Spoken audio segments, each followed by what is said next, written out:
নমস্কাৰ all of you আলিছাৰ Assam YouTube চেনেললৈ সকলোকে স্বাগতম জনাইছোঁ। আপোনালোকে এইটো চেনেলৰ জৰিয়তে লাভ কৰিব Assam history, Assam geography, Assam polity আৰু Assam জিকেৰ ভিডিঅ'সমূহ।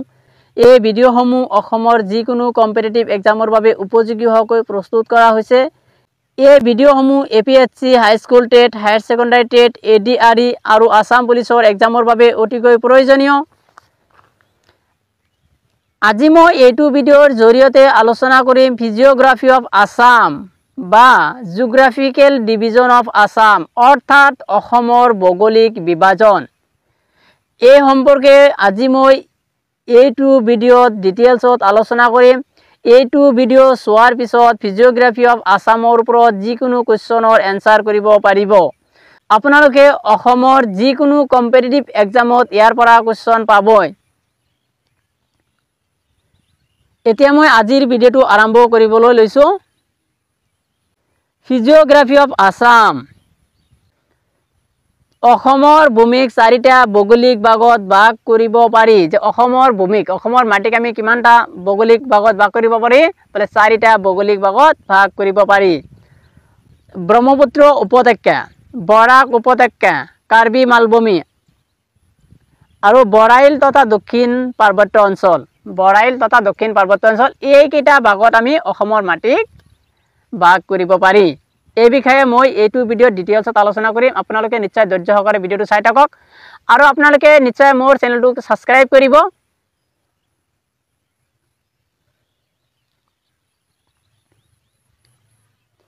The land of Assam can be divided into 4 geographical division.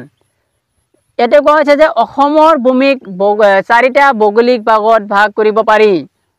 Number 1 Brahmaputra valley, number 2 Barak valley, number 3 Karbi plateau, number 4 Barail range. যে এইকেইটাৰ বিষয়ত আজি মই ডিটেইলছত আলোচনা কৰিম। আপোনালোকে চাই থাকক।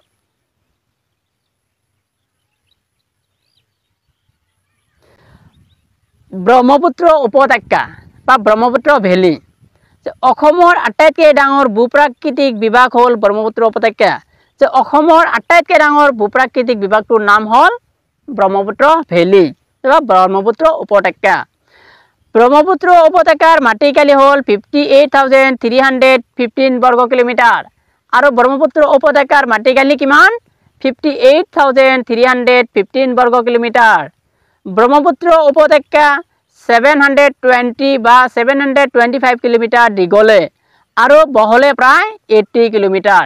আপোনালোকে নিশ্চয় মনত ৰাখিব যে ব্ৰহ্মপুত্ৰ উপত্যকাৰ মাটিকালি কিমান পালো? 58,315 বৰ্গ কিলোমিটাৰ আৰু ব্ৰহ্মপুত্ৰ উপত্যকাৰ দীঘলে প্ৰায় কিমান কিলোমিটাৰ? 720 বা 725। আপোনালোকে নিশ্চয় এই দুটা অপশ্যন মনত ৰাখিব। ইয়াৰ যিকোনো এটাহে আপোনালোকে এক্সাম সমূহত পাব আৰু তেতিয়া সেইটোকে টিক কৰি আহিব। ওকে,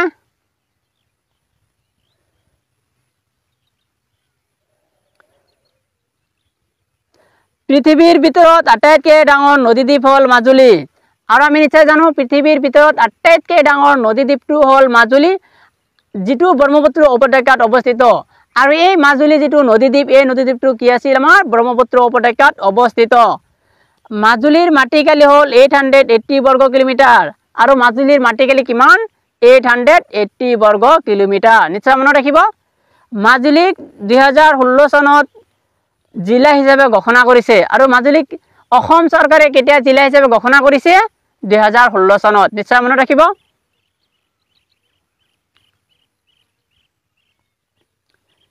পৃথিৱীৰ ক্ষুদ্ৰতম নদীদ্বীপ হ'ল উমানন্দ। আমি নিশ্চয় পাই আহিলোঁ যে পৃথিৱীৰ আটাইতকৈ ডাঙৰ নদীদ্বীপটো হ'ল মাজুলী আৰু সেইটো আমাৰ ব্ৰহ্মপুত্ৰ উপত্যকাত অৱস্থিত। আৰু এইবাৰ আহিছে পৃথিৱীৰ ক্ষুদ্ৰতম নদীদ্বীপটো হ'ল উমানন্দ আৰু উমানন্দ ব্ৰহ্মপুত্ৰ উপত্যকাতে অৱস্থিত। আৰু এই উমানন্দটো ক'ত অৱস্থিত? ব্ৰহ্মপুত্ৰ উপত্যকাতে অৱস্থিত। উমানন্দৰ মাটিকালি হ'ল 13 বিঘা 3 কঠা। উমানন্দৰ মাটিকালি কিমান? 13 বিঘা 3 কঠা। মনত ৰাখিব। উমানন্দক কি আইলেণ্ড বুলি কোৱা হয়? যে উমানন্দক পিকক আইলেণ্ড বুলি কোৱা হয়। যে উমানন্দ কি বুলি কোৱা হয়? পিকক আইলেণ্ড। ওকে, যিসকলৰ বাবে অসমীয়া বুজিবত অলপ প্ৰব্লেম হয় সেইসকলে নিশ্চয় ইংৰাজী ট্ৰান্সলেটখিনি চাই ল'ব।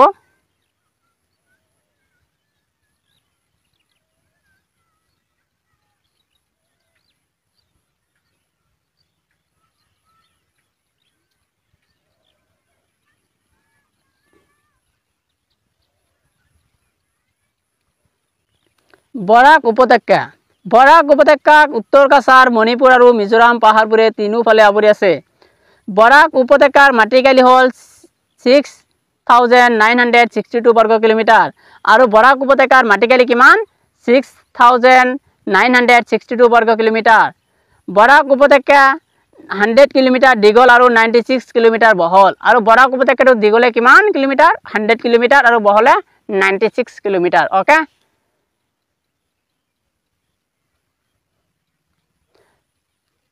শিলচৰ চহৰখন বৰাক নদীৰ পাৰত অৱস্থিত আৰু শিলচৰ চহৰখন বৰাক নদীৰ পাৰত অৱস্থিত বৰাক উপত্যকাত তিনিখন জিলা আছে কাছাৰ কৰিমগঞ্জ আৰু হাইলাকান্দি যে বৰাক উপত্যকাত কিমানখন জিলা আছে যে বৰাক উপত্যকাত তিনিখন জিলা আছে কাছাৰ কৰিমগঞ্জ আৰু হাইলাকান্দি ওকে বৰাক উপত্যকাক সুৰমা বেলি বুলি জনা যায় আৰু বৰাক উপত্যকাক আমি কি বুলি জানো সুৰমা বেলি বুলি জানো বহুত ইম্পৰ্টেন্ট কোৱেশ্চন মনত ৰাখিব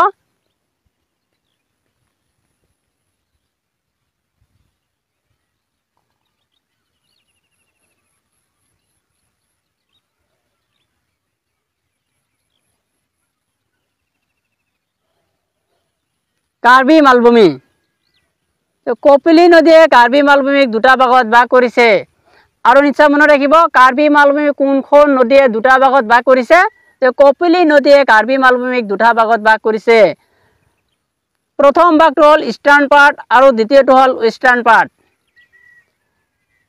কাৰ্বি মালভূমিৰ সৰ্বোচ্চ শৃংগটো হ'ল ডাম্বুকছ আৰু ইয়াৰ উচ্চতা 1363 মিটাৰ যে কাৰ্বি মালভূমিৰ সৰ্বোচ্চ শৃংগটো হ'ল ডাম্বুকছ আৰু ইয়াৰ উচ্চতাটো হ'ল 1363 মিটাৰ আপোনালোকে নিশ্চয় মনত ৰাখিব যে আপোনালোকে বিভিন্ন ধৰণৰ কিতাপসমূহত বা বিভিন্ন ধৰণৰ সোশ্যাল মিডিয়াত আপোনালোকে পাব পাৰে যে কাৰ্বি মালভূমিৰ সৰ্বোচ্চ শৃংগটো হ'ল সিংহাসন কিন্তু আপোনালোকে সেই ভুলটো নকৰিব আপোনালোকে ভালদৰে চাই ল'ব যে কাৰ্বি মালভূমিৰ সৰ্বোচ্চ শৃংগটো হ'ল ডাম্বুকছ আৰু ইয়াৰ উচ্চতাটো দিয়া আছে আপোনালোকে নিশ্চয় চাব আৰু সিংহাসনটো হ'ল কাৰ্বি মালভূমিৰ দ্বিতীয় সৰ্বোচ্চ শৃংগ ওকে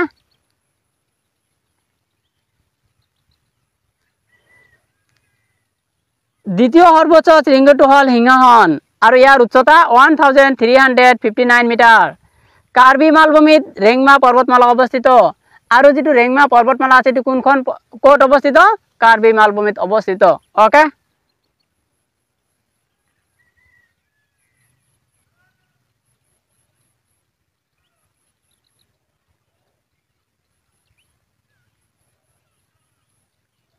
বৰাইল তথা দক্ষিণৰ পাৰ্বত্য অঞ্চল যে বৰাইল অসমৰ দক্ষিণ অংশৰ পৰ্বতমালা বৰাইল অসমৰ দক্ষিণ অংশৰ পৰ্বতমালা বৰাইল প্ৰধানকৈ ডিমা হাছাও জিলাত অৱস্থিত আৰু বৰাইলটো ক'ত অৱস্থিত ডিমা হাছাও জিলাত অৱস্থিত বৰাইল পৰ্বত অসমৰ সৰ্বোচ্চ পৰ্বতমালা আৰু নিশ্চয় মনত ৰাখিব বৰাইল পৰ্বতটো হ'ল অসমৰ সৰ্বোচ্চ পৰ্বতমালা বৰাইল পৰ্বতৰ সৰ্বোচ্চ শৃংগটো হ'ল লাইকে আৰু ইয়াৰ উচ্চতা 1959 মিটাৰ বৰাইল পৰ্বতৰ দ্বিতীয় সৰ্বোচ্চ শৃংগটো হ'ল থেইপিবাং আৰু ইয়াৰ উচ্চতা 1866 মিটাৰ বৰাইল পৰ্বতৰ তৃতীয় সৰ্বোচ্চ শৃংগটো হ'ল মহাদেউ আৰু ইয়াৰ উচ্চতা 1739 মিটাৰ নিশ্চয় আপোনালোকে এই তিনিটা শৃংগৰ কথা মনত ৰাখিব আৰু ইয়াৰ উচ্চতাসমূহ মনত ৰাখিব আপোনালোকৰ বাবে এইটো ভিডিও যথেষ্ট হেল্পফুল হ'ব আৰু আগন্তুক এক্সাম সমূহত আপোনালোকে নিশ্চয় এইটো টপিকৰ পৰা কোৱেশ্চন আহিলে নিশ্চয় ৰাইট আনসাৰ কৰিব পাৰিব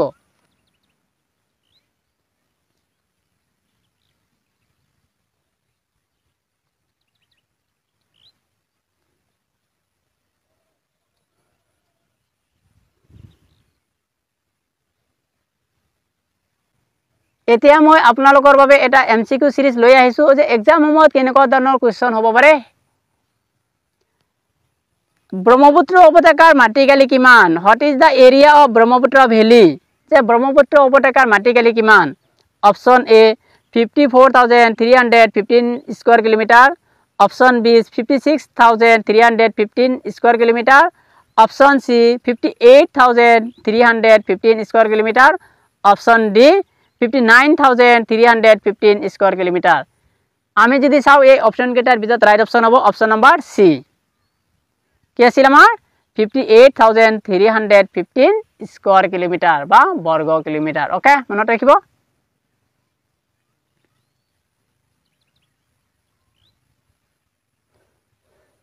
কাৰ্বি মালভূমিৰ সৰ্বোচ্চ শৃংগটোৰ নাম কি what is the name of the highest peak in the Karbi plateau তে কাৰ্বি প্লেটুৰ আটাইতকৈ সৰ্বোচ্চ শৃংগটোৰ নাম কি option A Dambukso option B Singhasan option B Laike option D Mahadev যে এই অপশন কেইটাৰ ভিতৰত আমি নিশ্চয় ৰাইট অপশনটো জানো অপশন নম্বৰ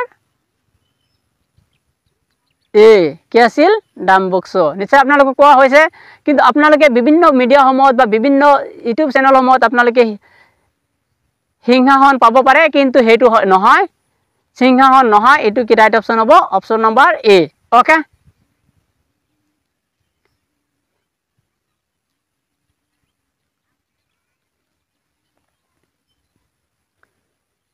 বৰাইল পৰ্বতৰ আটাইতকৈ সৰ্বোচ্চ শৃংগটোৰ নাম কি what is the name of the highest peak of Barail range Barail পৰ্বতৰ আটাইতকৈ সৰ্বোচ্চ শৃংগটোৰ নাম কি option A Mahadev option B Laike option C Thaipibang option D none of the above আপোনালোকে নিশ্চয় জানে ইয়াৰ ৰাইট অপশনটো হ'ব অপশন নম্বৰ বি লাইকে নিশ্চয় আপোনালোকক এইটো ভিডিঅ'ত আলোচনা কৰা হৈছে আপোনালোকে ভিডিঅ'টো ভালদৰে চাই ল'ব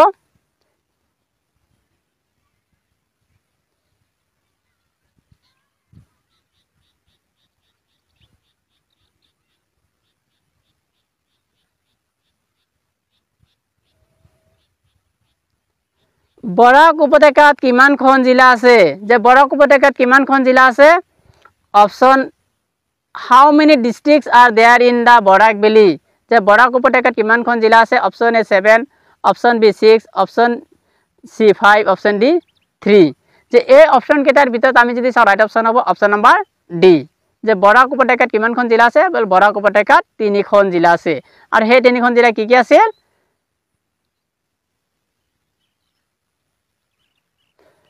কাছাৰ কৰিমগঞ্জ আৰু হাইলাকান্দি যে বৰাক উপত্যকা জিলাৰ কেইখন যে 3খন আৰু সেই 3খনৰ নাম আমি নিশ্চয় মনত ৰাখিম ওকে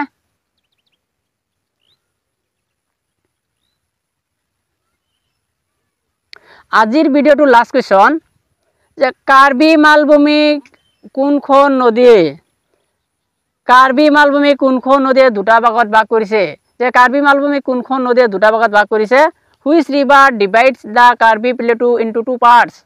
যে কাৰ্বি মালভূমি কোনখন নদীয়ে দুটা ভাগত ভাগ কৰিছে option A Lohit option B Kopili option C Subansiri option D none of the above এই অপশন কেইটাৰ ভিতৰত আমি যদি চাও ৰাইট অপশন হ'ব অপশন নম্বৰ বি কি আছিল যে কপিলি নদীয়ে কাৰ্বি মালভূমিক দুটা ভাগত ভাগ কৰিছে Thank you everyone. More video যদি আপোনালোকক অলপ হলে হেল্প কৰিছে নিশ্চয় আপোনালোকে মোৰ চেনেলটো সাবস্ক্ৰাইব কৰিব